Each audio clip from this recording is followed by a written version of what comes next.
فرزند زہرا یہ حالات برے ہیں۔ کاشانہ بصیرت ایک ایسا مکمل یوٹیوب چینل جس پر محروم بصارت کے لیے بالخصوص اور تمام افراد کے لیے بالعموم سینکڑوں کی تعداد میں اسلامی کتب دستیاب ہیں۔ لہذا گزارش ہے کہ آپ اپنی ذمہ داری نبھاتے ہوئے کاشانہ بصیرت کو سبسکرائب کرنے کے ساتھ ساتھ بیل آئیکن کو پریس کیجئے تاکہ آپ علم کے حصول کے ساتھ ساتھ مذہب اہل بیت کی اشاعت میں بھی اہم کردار ادا کرتے رہیں۔ کاشانہ بصیرت۔ فرزند زہرا یہ حالات برے ہیں۔ بسم اللہ الرحمن الرحیم۔ السلام علیکم۔ یہ کتاب آپ کے لیے کاشانہ بصیرت کی یوٹیوب چینل کی جانب سے ریکارڈ کی جا رہی ہے۔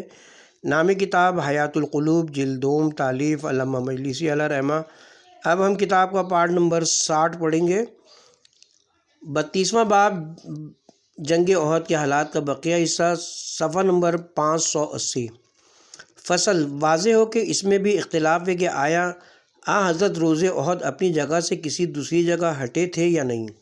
اکثر مورخین کا یہ اعتقاد ہے کہ حضرت پہاڑ کی طرف چلے گئے تھے، بھاگنے کی نیت سے نہیں بلکہ اس لیے کہ جنگ ایک طرف سے ہو، اور شیعوں کی بعض روایتیں معتبرہ سے ظاہر ہے کہ حضرت نے اپنے مقام سے بالکل حرکت نہیں کی۔ چنانچہ شیخ طبرسی نے بسند معتبر روایت کی کہ لوگوں نے حضرت صادق علیہ السلام سے پوچھا کہ احد میں جو غار ہے، لوگ کہتے ہیں کہ جناب رسول خدا وقت جنگ اس میں چلے گئے تھے، کیا صحیح ہے؟ حضرت نے فرمایا خدا کی قسم حضرت نے اپنی جگہ سے قطعی حرکت نہ فرمائی، اور لوگوں نے کہا ان پر بددعا کیجیے۔ فرمایا خدا بندہ میری قوم کی ہدایت فرما۔ ابن بابویہ بسند موثق زرارہ سے روایت کرتے ہیں، وہ کہتے ہیں کہ میں ایک سید کے ساتھ احد کی زیارت کو گیا، انہوں نے مجھے مشاہد کو دکھلایا اور ہم نے زیارت کی اور نماز ادا کی۔ پھر پہاڑ کے اوپر ایک مقام پر دکھایا اور کہا جناب رسول خدا صلی اللہ علیہ وسلم جنگ کے وقت وہاں گئے تھے اور اپنا روئے اقدس دھویا تھا۔ زرارہ کہتے ہیں کہ مجھے یقین آیا، میں اس مقام پر گیا، پھر دوسرے روز حضرت صادق علیہ السلام کی خدمت میں جا کر عرض کی۔ حضرت نے فرمایا پیغمبر اپنے مقام سے ہرگز وہاں نہیں گئے تھے۔ پھر میں نے پوچھا کہ لوگ کہتے ہیں کہ حضرت کے دندان ربایا ٹوٹ گئے تھے۔ حضرت نے فرمایا لوگ جھوٹ کہتے ہیں، حضرت صحیح و سالم دنیا سے رخصت ہوئے لیکن چہرہ اقدس زخمی ہوا تھا۔ آپ نے امیر المومنین کو پانی لانے کے لیے بھیجا، جناب امیر سپر میں پانی لائے، حضرت کو اس سے کراہت معلوم ہوئی کہ نوش فرمائیں، لیکن اپنے چہرے پاک کو اس سے دھویا۔ فصل ان معجزات کا تذکرہ جو حضرت سے اس جنگ میں ظاہر ہوئے۔ قطب راوندی روایت کرتے ہیں کہ جنگ بدر میں 70 کفار قتل ہوئے اور 70 گرفتار ہوئے تھے، تو حضرت نے فرمایا کہ قیدیوں کو قتل کر دو اور مال غنیمت جلا دو۔ مہاجرین کے ایک گروہ نے کہا قیدی آپ کی قوم میں سے ہیں، ان کے 70 آدمی تو قتل ہو چکے، ہم کو اجازت دیجیے کہ ہم ان سے فدیہ لے کر چھوڑ دیں اور مال غنیمت اپنے کام میں لائیں اور اس سے کافروں کے ساتھ جنگ کے لیے سامان حاصل کریں۔ تو خدا نے حضرت پر وہی فرمائی کہ ان سے کہہ دو کہ اگر قیدیوں کو قتل نہیں کرتے ہیں تو سال آئندہ اتنے ہی آدمی تم میں سے قتل ہو جائیں گے۔ ان لوگوں نے یہ شرط منظور کر لی اور راضی ہو گئی۔ جب جنگ احد میں 70 آدمی مارے گئے تو صحابہ نے کہا یا رسول اللہ آپ نے تو ہم سے نصرت کا وعدہ کیا تھا، یہ کیا ہوا؟ وہ اپنی شرط بھول گئے تھے۔ اس وقت خدا نے یہ آیت نازل فرمائی، پارہ نمبر 4 آیت نمبر 165 سورہ آل عمران، یعنی جب تم پر کوئی مصیبت آ پڑی جس کے برابر تم جنگ بدر میں مشرکین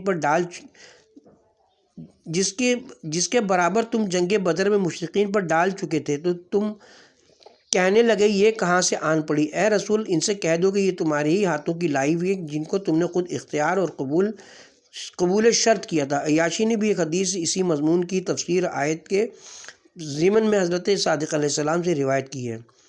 دوسرا معجزہ قطب راوندی نے روایت کی کہ جب احد کی جنگ کا دن تمام ہوا، شہیدوں کے عزیزوں نے اپنے کشتوں کو اونٹوں پر بار کیا تاکہ مدینے لے آئیں۔ جب وہ اونٹوں کو مدینے کی طرف ہکاتے وہ بیٹھ جاتے اور جب میدان جنگ کی طرف ان کا رخ کرتے تو وہ دوڑ جاتے تھے۔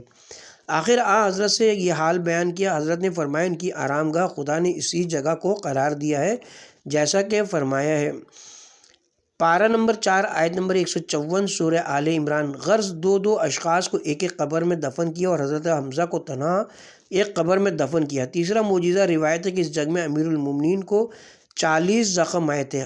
حضرت نے اپنے دہنے اقدس میں پانی لے کر ان پر چھڑک دیا، وہ اس طرح مٹ گئے کہ ان کا نشان تک باقی نہ رہا۔ چوتھا معجزہ یہ ہے کہ ایک تیر قتادہ کی آنکھ میں آ کر لگا جس سے ان کی آنکھیں نکل پڑی تھیں۔ حضرت نے اپنا دست مبارک پھیرا، وہ آنکھیں اپنے مقام پر قائم ہو کر پہلے سے بہتر ہو گئیں۔ پانچواں معجزہ جب جناب امیر المومنین کی تلوار جنگ میں ٹوٹ گئی، حضرت نے ایک سوکھی لکڑی درخت خرما سے توڑ کر اس کو گھمایا، وہ ذوالفقار بن گئی۔ امیر المومنین کو اسے عطا فرمایا، آپ جس کو اس سے ضربت لگاتے تھے وہ برابر کے 2 ٹکڑے ہو جاتا تھا۔ مولوی فرماتے ہیں کہ یہ روایت بہت سی حدیثوں کے خلاف ہے جو اس بات پر دلالت کرتی ہے کہ ذوالفقار آسمان سے نازل ہوئی۔ ممکن ہے کہ اسی موقع پر نازل ہوئی ہو اور لوگوں کو ایسا ہی نظر آیا۔ چھٹا معجزہ جابر سے روایت ہے کہ ایک شخص نے مکے میں ایک گھوڑا پال رکھا تھا، اور جب حضرت اس کی طرف سے گزرتے تو وہ کہتا تھا کہ اے محمد صلی اللہ علیہ وسلم، میں تم کو اسی پر سوار ہو کر قتل کروں گا۔ اس جنگ احد میں حضرت پر حملے کا ارادہ کیا۔ حضرت نے اس پر وار کیا جو بظاہر اس پر پورے طور سے کارگر نہ ہوا، لیکن انار انار چلانے لگا اور وہ اس گھوڑے سے گر کر جہنم واصل ہوا۔ شیخ تبریسی روایت کرتے ہیں کہ وہ ملعون ابی بن خلف تھا، وہی اس گھوڑے پر سوار ہو کر حضور کی طرف بڑھا اور کہتا تھا کہ اگر میرے ہاتھ سے آپ کو نجات مل جائے تو مجھے نجات نہ ملے۔ اس سے مقابلے کے لیے جو بھی جاتا تھا حضرت اس کو روک دیتے، یہاں تک کہ مسیب بن زبیر کے قریب آیا اور ایک نیزہ مار کر ان کو شہید کر دیا تو حضرت نے سہل بن حنیف کا عصا لے کر اس کی طرف پھینکا، وہ اس کے گلے کے قریب ذرا پر لگا اور ذرا سی خراش اس کے گلے پر بھی آ گئی۔ وہ ملعون اپنے گھوڑے کی گردن سے لپٹ گیا اور اپنے لشکر میں بھاگا، گائے کی طرح چلاتا تھا۔ ابو سفیان نے کہا یہ جزا فضا کیسی، یہ تو ایک ذرا سی خراش ہے۔ وہ بولا وایو تجھ پر، تو نہیں جانتا کہ کس نے مارا، یہ حربہ محمد نے مجھ کو مارا ہے۔ وہ مکے میں ہمیشہ مجھ سے کہتے تھے کہ میں تجھ کو قتل کروں گا، اور میں جانتا تھا کہ یقیناً ان کا کہنا سچ ہو کر رہے گا۔ اگر ان کی لگائی ہوئی یہ ذرا سی خراش تمام اہل مکہ کو لگ جاتی تو سب مر جاتے۔ دوسری روایت کے مطابق اس نے کہا اگر وہ مجھ پر تھوک دیتے تب بھی میں مر جاتا۔ غرض وہ ملعون چلاتے چلاتے جہنم واصل ہوا۔ ساتواں معجزہ قطب راوندی نے روایت کی کہ حضرت مسلمانوں کے ایک شخص کے پاس سے گزرے جو کمان میں تیر جوڑ چکا تھا اور چاہتا تھا کہ ایک مشرک کو نشانہ بنائے۔ حضرت نے تیر کو اپنے ہاتھ سے مس کیا اور فرمایا اب اس کو رہا کر۔ اس نے تیر چھوڑا اور وہ کافر گھوم کر دوسری طرف چلا گیا، وہ تیر بھی اسی کی طرف گھوم گیا۔ وہ ملعون جدھر جدھر گھومتا رہا تیر اس کا پیچھا کرتا رہا، آخر اس کے سر پر لگا اور وہ جہنم واصل ہو گئے۔ تو خدا نے یہ آیت نازل فرمائی، پارہ نمبر 9 سورہ انفال آیت نمبر 17، تم نے ان لوگوں کو قتل نہیں کیا لیکن خدا نے قتل کیا، اور تم نے جب تیر ان کی طرف پھینکا تھا تم نے نہیں بلکہ خدا نے پھینکا تھا۔ آٹھواں معجزہ روایت ہے کہ ابو عزا شاعر جنگ بدر میں گرفتار ہوا اور حضرت سے فریاد کی کہ آپ جانتے ہیں کہ میں مرد فقیر ہوں، میری لڑکیوں پر احسان کیجیے اور مجھے چھوڑ دیجیے۔ حضرت نے فرمایا میں تجھے بغیر فدیہ لیے چھوڑ دیتا ہوں، مگر آئندہ کبھی میرے ساتھ جنگ کے لیے مت آنا۔ اس ملعون نے قسم کھا لی کہ آئندہ میں کبھی آپ سے جنگ نہ کروں گا، لیکن احد کی جنگ میں کفار نے اس کو ساتھ چلنے کے لیے کہا تاکہ لوگوں کو اپنے اشعار میں جنگ کی ترغیب دے۔ اس نے کہا میں نے محمد صلی اللہ علیہ وسلم سے عہد کیا کہ کبھی آپ سے جنگ کے لیے نہ آؤں گا۔ لوگوں نے کہا یہ گزشتہ جنگ کی طرح نہیں ہے، اس مرتبہ محمد ہمارے ہاتھ سے بچ نہیں سکتے۔ غرض وہ جنگ احد میں کفار کے ساتھ آیا اور سوائے اس کے کوئی گرفتار نہیں ہوا۔ جب حضرت کی خدمت میں اس کو لائے، حضرت نے اس سے پوچھا کیا تو نے ہم سے جنگ نہ کرنے کا عہد نہیں کیا تھا؟ اس نے کہا لوگوں نے مجھے فریب دیا، آپ مجھ پر رحم کیجیے۔ آپ نے فرمایا ہرگز نہیں کہ تو مکے میں جا کر اپنی شانیں ہلائے اور کہے کہ میں نے محمد کو معاذ اللہ بیوقوف بنایا۔ مومن ایک سوراخ سے دوبارہ نہیں ڈسا جاتا۔ پھر امیر المومنین کو حکم دیا، آپ نے اس کی گردن مار دی۔ نواں معجزہ شیخ طوسی نے بسند موثق امام محمد باقر علیہ السلام سے روایت کی کہ اصحاب رسول میں ایک شخص قربان نامی تھا۔ ایک روز لوگوں نے اس کی تعریف کی کہ وہ مومنین کی مدد بہت کیا کرتا ہے۔ حضرت نے فرمایا وہ اہل جہنم سے ہے۔ روز احد اس کے بارے میں لوگوں نے کہا وہ شہید ہو گیا۔ حضرت نے فرمایا خدا جو چاہتا ہے کرتا ہے۔ پھر لوگوں نے آ کر عرض کیا یا رسول اللہ آپ نے خود اپنے تئیں مار ڈالا۔ حضرت نے فرمایا میں گواہی دیتا ہوں کہ میں خدا کا رسول ہوں۔ امام محمد باقر علیہ السلام نے فرمایا کہ قربان نے سخت جہاد کیا اور 6 یا 7 مشرکوں کو قتل کیا۔ جب وہ بہت زخمی ہو گیا لوگ اس کو بنی ظفر کے گھر اٹھا لے گئے۔ لوگوں نے اس کی تعریف کی کہ تم نے خوب جہاد کیا۔ اس نے کہا کیا تعریف کرتے ہو اور کیا خوشخبری دیتے ہو؟ میں نے جنگ کی تو اپنی قوم کی طرفداری اور حمیت کے سبب کی، اسلام کے لیے نہیں کی۔ اگر قومی حمیت نہ ہوتی تو جنگ نہ کرتا۔ جب اس کے زخم زیادہ تکلیف دہ ہوئے ایک تیر کمان سے نکال کر اپنے آپ کو مار ڈالا۔ 10واں معجزہ قطب راوندی نے حضرت امام موسیٰ کاظم علیہ السلام سے روایت کی کہ جنگ احد میں عبداللہ بن عتیق کا ہاتھ جدا ہو گیا۔ وہ بعد جنگ رات کے وقت حضرت کے پاس کٹا ہوا ہاتھ لائے۔ حضرت نے وہ ہاتھ اس مقام پر رکھ کر اپنا دست مبارک پھیر دیا، وہ پھر اسی طرح صحیح و درست ہو گیا۔ 11واں معجزہ ربیعہ بن فہارس سے روایت ہے کہ جب مسیب بن عمیر جو انصار کے علمدار تھے شہید ہوئے، خدا نے ان کی صورت میں ایک فرشتے کو بھیجا جس نے علم کو اٹھایا اور اس کی حفاظت کی۔ آخر روز حضرت نے فرمایا اے مسیب آگے بڑھو۔ اس فرشتے نے عرض کی میں مسیب نہیں ہوں بلکہ ملک ہوں۔ تو حضرت نے سمجھا کہ وہ فرشتہ ہے اور خدا نے اس کو حضرت کی مدد کے لیے بھیجا ہے۔ فصل مزید تائید اس شجاعت و دلیری اور جانثاری کی جو اس جنگ میں امیر المومنین علیہ السلام نے ظاہر کی اور ان اذیتوں کا تذکرہ جو ان حضرت کو پہنچی اور ان بزدلوں کی نامردی اور ذلت کا بیان جن کو مخالفین امیر المومنین کا مثل بیان کرتے ہیں۔ ابن بابویہ نے مخالفین کے طریقے سے عامر بن واصلہ سے روایت کی کہ امیر المومنین نے روز شورا لوگوں سے فرمایا کہ میں تم کو قسم دے کر پوچھتا ہوں کہ آیا تم میں سے کوئی ہے جس کے بارے میں جبرائیل نے کہا ہو جو کچھ روز احد میرے حق میں کہا؟ اے رسول علی کے مواسات و خدمات آپ دیکھتے ہیں۔ حضرت نے فرمایا وہ مجھ سے ہیں اور میں ان سے ہوں۔ تو جبرائیل نے کہا میں تم دونوں سے ہوں۔ لوگوں نے کہا کوئی نہیں۔ پھر فرمایا میں تم کو قسم دیتا ہوں بتاؤ تم میں کوئی ہے جس نے روز احد بنی عبدالدار کے 9 بہادروں کو قتل کیا ہو؟ پھر ان کے غلام ثواب نے آ کر کہا میں تم دونوں سے ہوں۔ ثواب نے آ کر کہا تھا کہ خدا کی قسم اپنے آقاؤں کے عوض محمدی کو قتل کر کے دم لوں گا۔ اس کے منہ سے کف جاری تھا، اس کی آنکھیں سرخ ہو رہی تھیں۔ سب مسلمان اس سے ڈر کر کانپنے لگے اور کسی میں جرت نہ ہوئی کہ اس کے مقابلے پر جاتا، اور میں اس کے بلند و عظیم جسم کے سامنے ایک بزرگ گنبد کے مقابلے پر مثل گیند کے تھا۔ میں نے اس کا مقابلہ کیا اور 2 وار آپس میں رد ہوئے۔ آخر اس کو میں نے 2 ٹکڑے کیا، اس کے پیر اور رانیں زمین پر استادہ تھیں۔ میں نے اس کے نصف بالائے جسم کو جدا کر دیا۔ مسلمان اس کے عظیم جسم کو دیکھنے اور تعجب سے ہنسنے لگے تھے۔ لوگوں نے کہا نہیں آپ کے سوا کسی نے یہ بہادری نہیں کی۔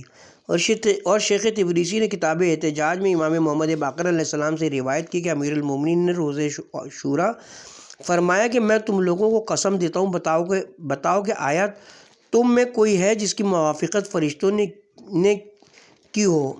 اس وقت جب کہ لوگ میدان احد سے بھاگے میں تنہا ثابت قدم رہا۔ لوگوں نے کہا کوئی نہیں ہے۔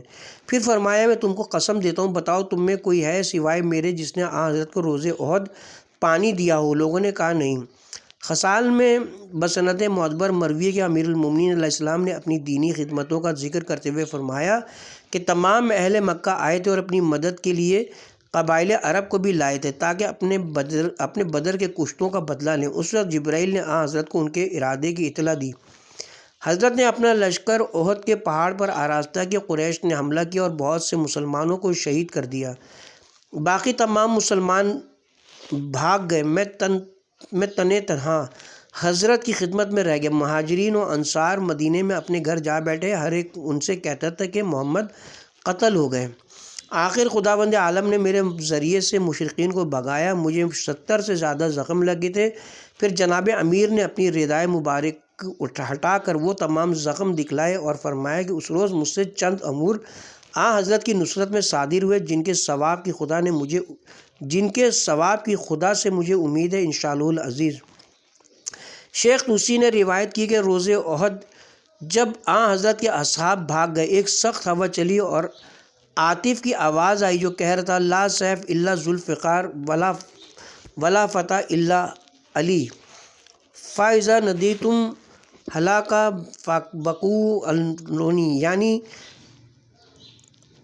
ذوالفقار کے سوا کوئی تلوار نہیں اور علی کے سوا کوئی شجاع و بہادر نہیں، تو جب مرنے والوں پر رو اور نوحہ کرو تو عہد خدا اور رسول کو پورا کرنے والے یعنی حمزہ پر رو، جو عہد خدا اور رسول کو پورا کرنے والے ابو طالب کے بھائی تھے اور دیوان امیر المومنین کے شارح نے بسند بصار بیان کیا کہ لوگ روایت کرتے ہیں کہ ندائے لافتہ کے بعد حضرت صلی اللہ علیہ وسلم نے آواز سنی ناد علی مظہر العجائب تجد اون لکا فی النوائب کل غم و ہم سینجلی بے نبوت کا یا محمد یا محمد یا محمد بے ولایت کا یا علی ہو یا علی ہو یا علی ہو۔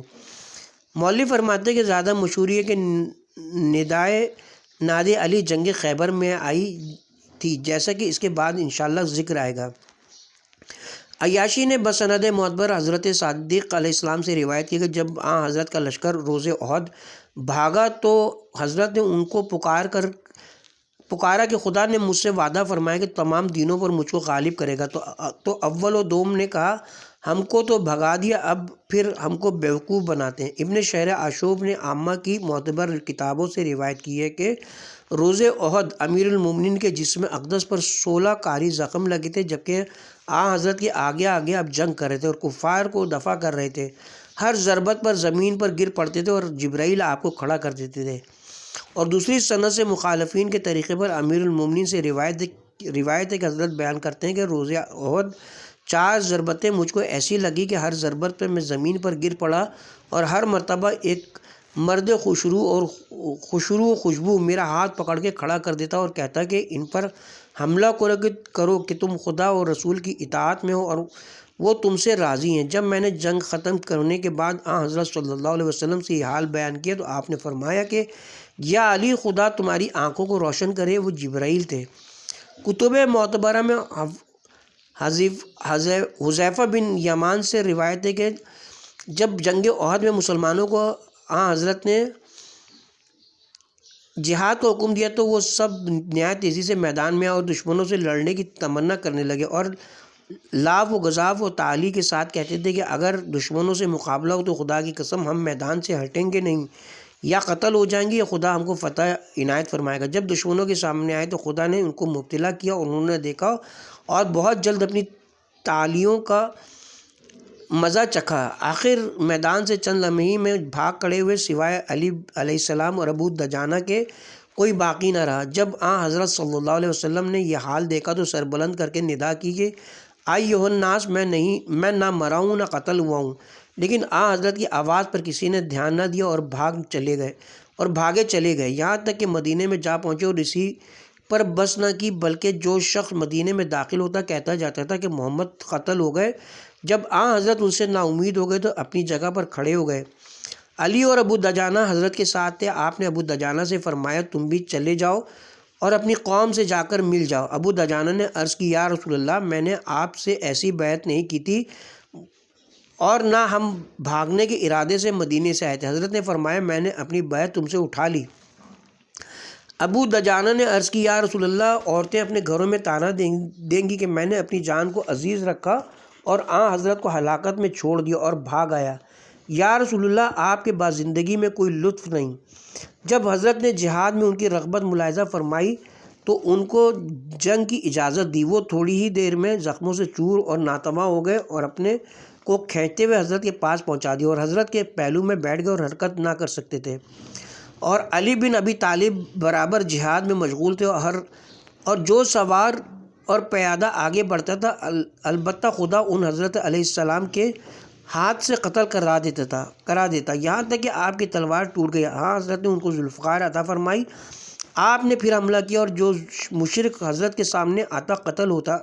اسی حال میں ان کو حضرت نے دیکھا اور نہایت ذوف مشاہدہ فرمایا تو حضرت نے آسمان کی طرف نگاہ کی اور مناجات کی کہ خدا بندہ محمد تیرا بندہ اور رسول ہے، تو نے ہر پیغمبر کے لیے اس کے اہل سے اس کا ایک وزیر قرار دیا ہے۔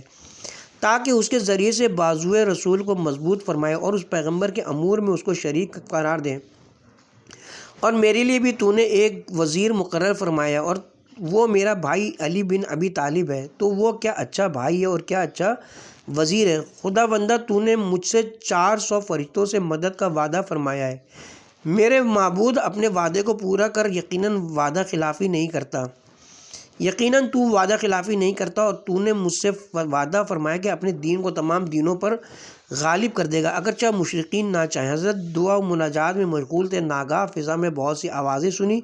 جب سر اٹھایا تو جبرائیل کو دیکھا جو سونے کی کرسی پر بیٹھے تھے اور 4000 فرشتے ان کے ساتھ تھے اور کہہ رہے تھے لا فتح الا علی لا سیف الا ذوالفقار۔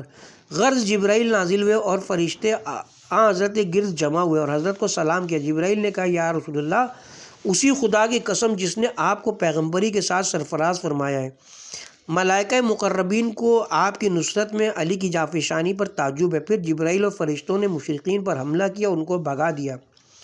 جب مدینہ واپس روانہ ہوئے تو حضرت امیر المومنین مشرکین کے خون سے علم کو رنگین کیے ہوئے سید عرب و عجم کے آگے آگے چلے اور ابو دجانہ ان کے پیچھے تھے۔ جب حضرت صلی اللہ علیہ وسلم مدینہ طیبہ میں پہنچے، عورتوں کی آوازیں سنی جو حضرت کی مصیبت پر رو رہی تھیں۔ لوگوں نے جب علم نصرت شمیم کو مشاہدہ کیا، مرد و زن سید الانبیاء کے استقبال کے لیے دوڑے اور بھاگنے والے مجرمین معذرت کرنے لگے۔ خداوند عالم نے عتاب آمیز آیتیں ملامت کے لیے نازل فرمائی جیسے کہ پہلے بیان ہوئی۔ پھر حضرت نے فرمایا لوگوں، تم نے مجھ کو تنہا چھوڑ دیا اور اپنی جانوں کی حفاظت کی، اور علی نے میری مدد و نصرت کی، لہٰذا جس نے اس کی اطاعت کی اس نے میری اطاعت کی، اور جس نے اس کی نافرمانی کی اس نے میری نافرمانی کی، اور دنیا و آخرت میں مجھ سے جدا ہو گیا۔ حذیفہ کہتے ہیں کہ کسی عقل والے کے لیے زیبا نہیں کہ اس میں شک کرے کہ جس شخص نے کبھی خدا کے ساتھ شرک نہیں کیا، یقیناً اس سے بہتر ہے جس نے سالہ سال بت پرستی کی ہے، اور جو شخص جہاد سے کبھی نہیں بھاگا بے شک اس سے افضل ہے جو ہر موقع پر جہاد سے بھاگا، اور جو شخص سب سے پہلے ایمان لایا وہ ضرور اپنے غیر سے بہتر ہے۔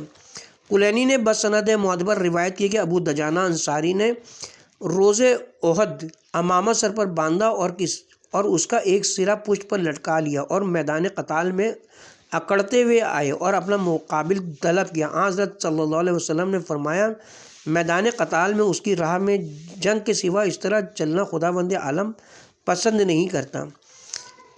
کتاب کا حوالہ ہے، مولوی فرماتے ہیں کہ زیادہ تر حدیثیں جو ہم نے امیر المومنین کے ثبات قدم اور حضرت کی نصرت کے بارے میں اور شجاعان قریش اور ان کے علمداروں کے قتل کرنے کے سلسلے میں بیان کی ہیں، ابن ابی حدید، ابن اسیر اور عامہ کے تمام مورخین اور مفسرین نے بھی ان حدیثوں کو ذکر کیا ہے اور اقرار کیا کہ نصف کشتگان مشرقین اس جنگ میں امیر المومنین کی تلوار سے مارے گئے اور کسی نے اس میں اختلاف نہیں کیا ہے۔ جناب امیر نہیں بھاگے تھے اور اس پر اتفاق کیا کہ جناب عثمان بھاگے اور ایوز تک چلے گئے اور 3 روز کے بعد واپس آئے، تو حضرت نے ان سے فرمایا کہ کس قدر طویل گریز تم نے کیا، اور واقدی اور ان کی کثیر جماعت نے حضرت عمر کے بھاگنے پر شیعوں کے ساتھ اتفاق کیا اور نقل کیا کہ زرارہ بن خطاب نے نیزے کی نوک ان کی پیٹھ میں چبو کر کہا یہ وہ نعمت ہے جس کا تم کو شکر ادا کرنا چاہیے کہ میں نے تم کو قتل نہیں کیا۔ ان کے اکثر مورخین نے کہا ہے کہ حضرت ابو بکر نہیں بھاگے تھے، ساتھ ہی سب نے اس پر بھی اتفاق کیا کہ موصوف کے بارے میں کسی جنگ میں کوئی زخم کھانے یا کسی کو زخم پہنچانا بیان نہیں کیا گیا۔ اس سے زیادہ حیرت اور کیا ہو سکتی ہے کہ دعویٰ تو کرتے ہیں کہ وہ جنگ میں ثابت قدم رہے لیکن نہ کسی کو ایک زخم آیا، نہ کسی کو ایک زخم پہنچایا اور نہ خود کوئی زخم کھایا۔ وہ غور نہیں کرتے کہ ایسے مارکے میں جہاں سے سب کے سب بھاگے اور حضرت سرور عالم کو تنہا چھوڑ کر کوئی حضرت کے پاس نہ رہ گیا، تو کیسے ممکن ہے کہ وہ ایک شخص کو کوئی زخم دشمن نہ پہنچائے، اور اگر اپنی دل کی کمزوری کے سبب وہ جنگ نہیں کرتے ہیں اور کسی کو زخمی نہیں کرتے تو مشرقین میں سے کیوں ان کی طرف رخ نہیں کرتا ہے؟ تو مشرقین میں سے کوئی کیوں ان کی طرف رخ نہیں کرتا؟ یہی کہا جا سکتا ہے کہ کفار جانتے تھے کہ وہ باطن میں ان کے موافق ہیں، اس سبب سب ان کی طرف متوجہ نہیں ہوئے۔ اگر ایسا نہیں ہے تو کیسے ممکن ہے کہ ابو دجانہ انصاری اور نصیبہ جراح کو تو کفار زخمی کریں اور جس کو رسول کا یار غار اور انیس و غمخوار سمجھتے ہیں چھوڑ دیں اور اس کی ایسی دلجوئی اور رعایت کریں۔ ممکن ہے کہ یہ کہا جائے کہ موصوف نے ان کی نظر بندی کر دی تھی اور ان کی نگاہوں سے پوشیدہ ہو گئے تھے، باوجود اس کے کہ ابن ابی الحدید نے نصیبہ کو اسی طرح نقل کیا جس طرح ہم بیان کرتے ہیں کہ حضرت نے فرمایا ہمارا مقام فلاں اور فلاں کے مقام سے بہتر ہے۔ اس کے بعد ابن ابی الحدید کہتے ہیں کہ کیا اچھا ہوتا کہ اگر راوی یہ بھی بتا دیتا کہ فلاں فلاں کون ہے۔ پھر وہ نقل کرتے ہیں کہ میں محمد بن معد علوی کے پاس تھا اور کوئی شخص کتاب مغازی و مواقدی ان کے سامنے پڑھ رہا تھا اور اس ذکر تک پہنچا جب احد میں حضرت کا لشکر بھاگا اور لوگ پہاڑ پر چڑھ گئے تو حضرت ان کو ہر چند پکارتے رہے مگر وہ متوجہ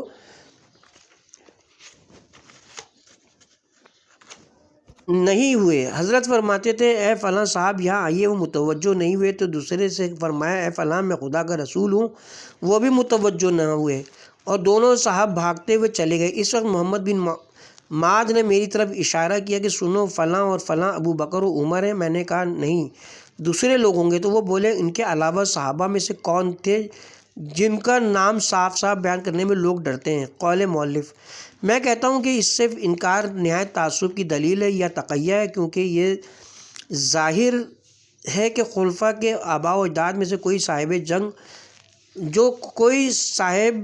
جنگ احد میں مسلمانوں کے ساتھ نہ تھے جن کی رعایت یہ لوگ کرتے ہیں اور ان کا نام صاف طور سے نہیں لیتے، اور ان دونوں حضرات کو جو قریش کے بت تھے امیر المومنین اور تمام صحابہ پر ترجیح دیتے ہیں اور بدی کے ساتھ ان کا نام لینے میں تقیہ کرتے ہیں۔ اور اس سے زیادہ تعجب خیز امر یہ کہ ابن ابی الحدید نے دعویٰ کیا ہے کہ راویوں کا اتفاق ہے کہ ابو بکر نہیں بھاگے تھے، باوجود اپنے شیخ ابو جعفر حسقانی کے جوابات کے جو انہوں نے جاہز کے شعبوں کے دیے تھے، جو جاہز نے امیر المومنین کے اسلام پر ابو بکر کے اسلام پر ابو بکر کے اسلام کو فضیلت دینے میں کیے تھے، اور کہا تھا کہ ابو بکر پیغمبر کے ساتھ جنگ احد میں ثابت قدم تھے جس طرح علی تھے۔ اس کے بعد ابن ابی الحدید نے کہا کہ ہمارے شیخ ابو جعفر نے صفات ابو بکر کے بارے میں فرمایا کہ اکثر مورخین اور ارباب سیر نے ان کے ثابت قدم رہنے سے انکار کیا ہے، اور ان کے جمہور نے روایت کی کہ روز احد حضرت کے ساتھ سوائے علی و طلحہ و زبیر اور ابو دجانہ کے کوئی نہ رہ گیا تھا، اور ابن عباس سے روایت کی کہ عبداللہ ابن مسعود بھی تھے، اور بعضوں نے کہا کہ مقداد بن عمر بھی تھے، اور یحییٰ بن سلمہ بن قصیل نے روایت کی کہ میں نے اپنے والد سے پوچھا کہ روز احد کتنے لوگ جناب رسول خدا صلی اللہ علیہ وسلم کے ساتھ رہ گئے تھے؟ ہر شخص دعویٰ کرتا ہے کہ میں تھا۔ میرے والد نے فرمایا کہ علی اور ابو دجانہ دو حضرات ثابت قدم رہے، لہذا معلوم ہوا کہ روایت میں ان لوگوں کا اتفاق کرنا بھی غلط ہے، بلکہ ان میں سے اکثر لوگ ابو بکر و عمر و عثمان سب کو بھاگنے والوں میں قرار دیتے ہیں۔ مؤلف اس کے ساتھ ہی کتاب کا حاشیہ اپنے اختتام کو پہنچا۔ کتاب کی طرف رجوع کرتے ہیں۔ فصل، بعض شہدائے احد اور مشرکین کے مقتولین کا تذکرہ۔ واضح ہو کہ عامہ و خاصہ کی اکثر معتبر حدیثیں اس بات پہ دلالت کرتے ہیں کہ شہدائے احد 70 افراد تھے، بعض کا بیان ہے کہ 81 تھے، جن میں 71 انصار میں سے تھے۔ صحیح قول اول ہے، اور مشرکین کے بارے میں مشہور تر ہے کہ ان کے 28 مقتولین تھے۔ علی بن ابراہیم نے روایت کی کہ ایک روز حضرت عمرو بن عاص اور عقبہ بن ابی معیط کی طرف سے گزرے جو ایک باغ میں شراب پی رہے تھے اور چند اشعار گا رہے تھے، تو جو حضرت حمزہ شیر خدا کے قتل پر طعن و طنز تھے۔ حضرت سن کر بہت غمگین ہوئے اور فرمایا خدا بندہ ان پر لعنت کرو، ان کو اپنے عذاب میں مبتلا کرو، جہنم میں داخل کر۔ اور قرب الاسناد میں امام محمد باقر علیہ السلام سے روایت کی ہے کہ حضرت نے روز فتح مکہ فرسا اور سارہ دونوں بدکار عورتوں کو قتل کرنے کا حکم دیا جو حضرت کی ہجو گایا کرتی تھیں اور جنگ احد میں حضرت کے قتل کی ترغیب اور تحریض کرتی تھیں۔ اور جاننا چاہیے کہ مشہور یہ کہ وحشی جو قاتل جناب حمزہ تھا وہ مسلمان ہو گیا اور توبہ کر لی۔ حضرت نے اس کی توبہ قبول فرمائی اور فرمایا کہ میرے سامنے کبھی نہ آئے، اور بعض احادیث معتبرہ سے ظاہر ہوتا ہے کہ وہ مرجون امر اللہ ہے، قیامت میں اس کا حال معلوم ہوگا۔ چنانچہ کلینی وغیرہ نے بسند معتبر روایت کی کہ لوگوں نے امام محمد باقر علیہ السلام سے اس آیت کی تفسیر دریافت کی، وآخرون مرجون لامر اللہ، پارہ نمبر 11 سورہ توبہ آیت نمبر 106، یعنی دوسرے گروہ ہیں جن کے بارے میں امر خدا کے لیے تاخیر کی گئی ہے، یا خدا ان پر عذاب کرے یا ان کی توبہ قبول فرمائے۔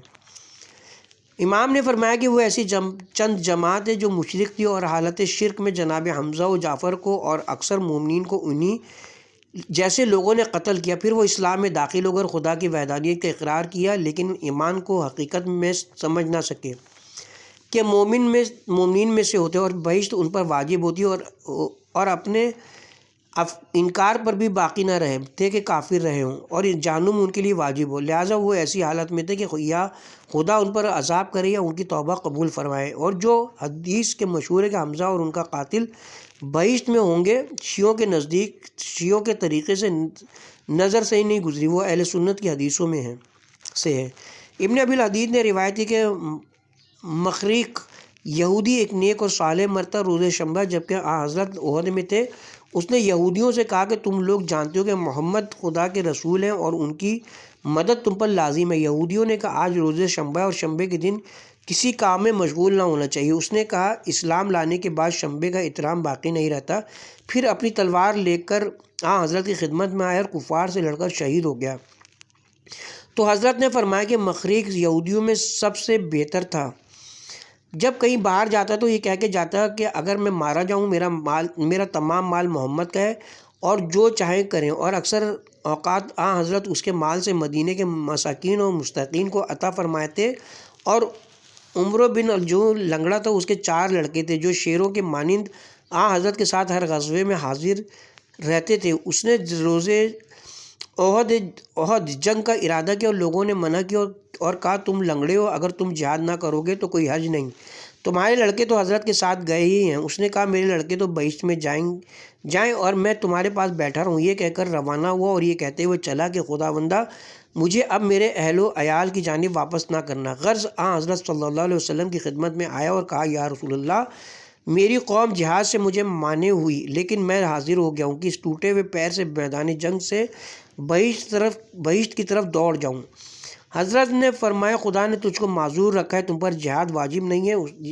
اس نے قبول نہ کیا اور میدان قتال میں جا پہنچا اور لڑ کر شہید ہو گئے۔ تو اس کی زوجہ اور اس کے لڑکے اور اس کے بھائیوں نے اس کو اونٹ پر بار کیا تاکہ مدینے لے جائیں۔ جب اونٹ احد کی سرحد تک پہنچا بیٹھ گیا، جب کہ اس کو مدینے کی جانب لے جانے کی کوشش کرتے تھے وہ بیٹھ جاتا تھا، اور جب احد کی طرف لے جاتے تو وہ دوڑ جاتا تھا۔ آخر اس کی زوجہ حضرت کی خدمت میں آئی اور واقعہ عرض کیا۔ حضرت نے فرمایا یہ اونٹ خدا کی جانب سے معمور ہے، ایسا کرے۔ کیا اس نے گھر سے آتے وقت کچھ کہا تھا؟ ان لوگوں نے کہا ہاں۔ جب وہ احد کی جانب روانہ ہوئے قبلے کی طرف رخ کر کے کہا خداوندہ مجھے میرے اہل و عیال کی جانب واپس نہ کرنا اور مجھے شہادت نصیب کر۔ حضرت نے فرمایا اسی سبب سے اونٹ ادھر نہیں جاتا ہے۔ اے گروہ انصار، خدا کے نزدیک تم میں سے ایک گروہ وہ ہے کہ خدا کو جس بارے میں قسم دیتا ہے وہ اس کو پورا کرتا ہے، اور عمر بن جموع بھی اسی گروہ میں سے ہیں۔ اے بی بی، فرشتے تیرے بھائی عبداللہ بن عمر کے سر پر سایہ کیے ہوئے ہیں جب سے وہ شہید ہوا ہے اور منتظر ہیں کہ وہ کہاں دفن ہوتا ہے۔ پھر حضرت خود متوجہ ہوئے اور لوگوں نے اس کو دفن کیا۔ پھر فرمایا اے ہند، تیرا شوہر، بھائی اور لڑکے بہشت میں ایک ساتھ ہیں۔ اس نے عرض کی یا رسول اللہ، دعا فرمائی کہ میں بھی ان کے ساتھ رہوں۔ اور عبداللہ نے جو جابر انصاری کے والد تھے، جنگ احد سے پہلے مبشر بن عبد المنظر کو خواب میں دیکھا جو جنگ بدر میں شہید ہو چکے تھے۔ وہ عبداللہ سے کہہ رہے تھے کہ عنقریب تم بھی ہمارے پاس آؤ گے۔ عبداللہ نے پوچھا تم کہاں رہتے ہو؟ کہا بہشت میں، اور بہشت میں جہاں چاہتا ہوں گھومتا پھرتا ہوں۔ عبداللہ نے پوچھا تم تو بدر میں مارے گئے؟ کہا ہاں، مگر خدا نے مجھے زندہ کر دیا۔ جب عبداللہ نے یہ خواب حضرت سے بیان کیا تو آپ نے فرمایا کہ اے پدر جابر تم بھی شہید ہو گئے۔ غرض حضرت نے روز احد عبداللہ مذکور اور عمر بن جموع کو ایک قبر میں دفن کرنے کا حکم دیا، اور چونکہ ان کی قبر سیلاب کی زد پر واقع تھی لہذا سیلاب کی وجہ سے وہ منہدم ہو گئی اور ان کے جسم نمایاں ہو گئے۔ لوگوں نے دیکھا کہ عبداللہ کے چہرے پر ایک زخم تھا، وہ اس پر ہاتھ رکھے ہوئے تھے۔ لوگوں نے ہاتھ زخم پر سے ہٹائے تو خون جاری ہو گیا، تو پھر ہاتھ کو اسی زخم پر رکھ دیا اور خون بند ہو گیا۔ جابر کہتے ہیں کہ 46 سال کے بعد میں نے اپنے والد کو قبر میں دیکھا، ان میں کوئی تبدیلی نہیں ہوئی تھی، گویا وہ سو رہے تھے اور ان کا کفن میلا نہ ہوا تھا، اور جو گھاس ان کے پیروں پر رکھ دی گئی تھی تو وہ تازہ تھی۔ جابر نے کہا کہ ان پر عطر چھڑک دیں۔ صحابہ نے کہا وہ جس طرح ہیں رہنے دو اور کوئی تصرف نہ کرو۔ پھر ابن ابی الحدید اور دوسرے لوگوں نے روایت کی کہ معاویہ نے احد پر ایک نہر جاری کی تاکہ شہدائے احد کی قبریں مٹ جائیں، اور مدینے میں منادی کرا دی کہ جس کے عزیز احد میں دفن ہوں وہ آئیں اور دیکھیں۔ اہل مدینہ احد پر شہداء کی قبروں کے پاس پہنچے، ان کی قبروں کو کھولا، ان کے اجسام تر و تازہ تھے اور زندہ لوگوں کی مانند ان کے اعضاء سمٹتے اور پھیلتے تھے۔ ان میں سے ایک کے پیر پر بیلچہ لگ گیا، اس وقت خون جاری ہو گیا۔ جیسے جیسے ان کی قبروں کو لوگ کھوتے تھے، مشک کی خوشبو مٹی سے پھیلتی جاتی تھی۔ عبداللہ انصاری اور عمر بن جموع ایک قبر میں، اور سعد بن ربیع اور خارجہ بن زید ایک قبر میں تھے۔ عبداللہ انصاری اور عمروں کو قبر سے نکالا کیونکہ ان پر دھوپ پڑتی تھی، اور خارجہ اور سعد کو ان کی قبر سے نہیں نکالا۔ جب معاویہ یہ امر قبیح عمل میں لایا اور کوئی معنی نہ ہوا تو ابو سعید خدری نے کہا اب اس کے بعد کسی برائی سے لوگ انکار نہ کریں گے۔ اس کے ساتھ ہی یہاں پہ کتاب کے پارٹ نمبر 60 اپنے اختتام کو پہنچا، اور 32واں باب جنگ احد کے حالات بھی اپنے اختتام کو پہنچے۔ پارٹ نمبر 61 کا آغاز 33واں باب غزوہ حمر الاسد کے بیان میں انشاءاللہ سے کریں گے۔